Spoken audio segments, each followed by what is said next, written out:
भारतीय संविधान Indian constitution पर आधारित 1000 वन लाइनर प्रश्नों की सीरीज है। इसका ये सेकंड पार्ट है।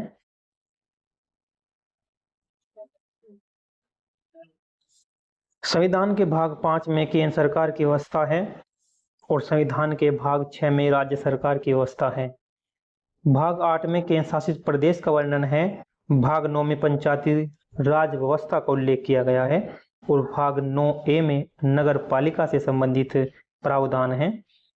भाग 11 में केंद्र और राज्यों के संबंधों को स्पष्ट करता है और संसद का अध्यक्ष लोकसभा का स्पीकर होता है।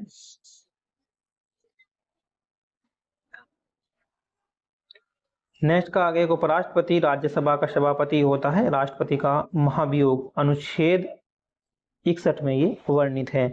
सर्वोच्च न्यायालय की स्थापना अनुच्छेद 124 के तहत हुई है। राज्यपाल की नियुक्ति राष्ट्रपति करते हैं।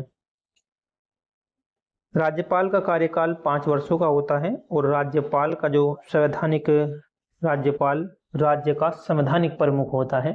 जिस प्रकार से देश का राष्ट्रपति प्रमुख है और उसी प्रकार राज्य का राज्यपाल संवैधानिक प्रमुख है। मुख्यमंत्री राज्य में कार्यपालिका का प्रमुख होता है और सुप्रीम कोर्ट में अधिकतम 34 न्यायाधीश हो सकते हैं।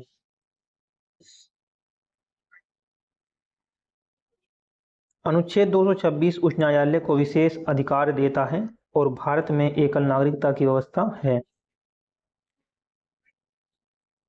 भारत संविधान लचीला और कठोर दोनों है और संविधान सभा में 299 सदस्य थे। 299 सदस्य थे जब संविधान सभा में। और भारतीय संविधान पर ब्रिटिश, आयरिश और अमेरिका संविधान का प्रभाव पड़ा।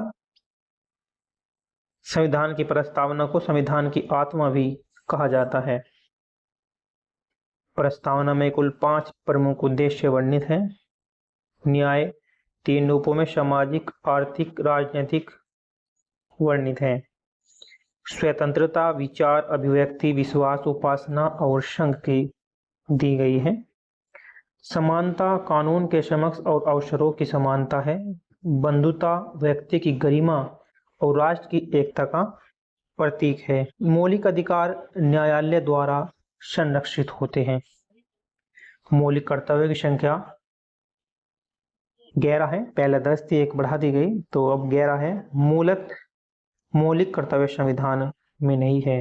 मूलतः मतलब पहले मौलिक कर्तव्य संविधान में नहीं थे, बाद में जोड़े गए थे 42वें संविधान संशोधन के माध्यम से कब 1976 ईस्वी में। नागरिकों को मौलिक कर्तव्य का पालन करना आवश्यक है। भारतीय संविधान 3 अंगों से मिलकर बनती है। कैसे? राष्ट्रपति, लोकसभा और राज्यसभा, ये बनती है संसद। लोकसभा के सदस्य प्रत्यक्ष रूप से चुने जाते हैं और राज्यसभा के सदस्य अप्रत्यक्ष रूप से चुने जाते हैं। इंपोर्टेंट फैक्ट है, लोकसभा के जो सदस्य हैं वे प्रत्यक्ष रूप से चुने जाते हैं और जो राज्यसभा के सदस्य हैं वे अप्रत्यक्ष रूप से चुने जाते हैं। राष्ट्रपति संसद का अभिन्न अंग होता है राष्ट्रपति। संविधान के अनुच्छेद 360 में वित्तीय आपातकाल का उल्लेख इसमें किया गया है। भारत में 3 प्रकार की आपातकालीन व्यवस्था है। अनुच्छेद 352 राष्ट्रीय आपातकाल से संबंधित है। अनुच्छेद 356 राज्य में राष्ट्रपति शासन।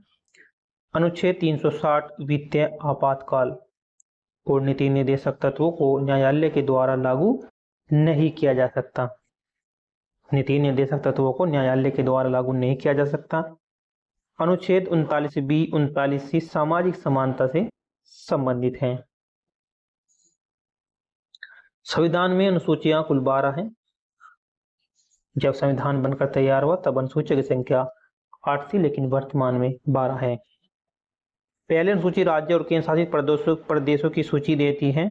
दूसरी अनुसूची में है वेतन और भत्तों से संबंधित है और तीसरी अनुसूची शपथ और प्रतिज्ञा से संबंधित है।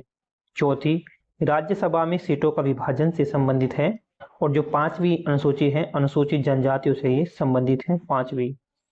छठी अनुसूची पूर्वोत्तर राज्यों की जनजाति से संबंधित है और 7वीं अनुसूची है 3 सूचियां देती है। 7वीं अनुसूची केंद्र सूची, राज्य सूची, समवर्ती सूची। 7वीं अनुसूची में तीनों सूची सम्मिलित हैं, केंद्र, राज्य और समवर्ती सूची।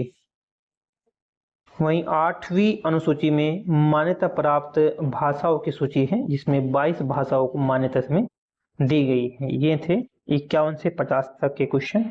इससे आगे नेक्स्ट पार्ट में 100 से 105 तक।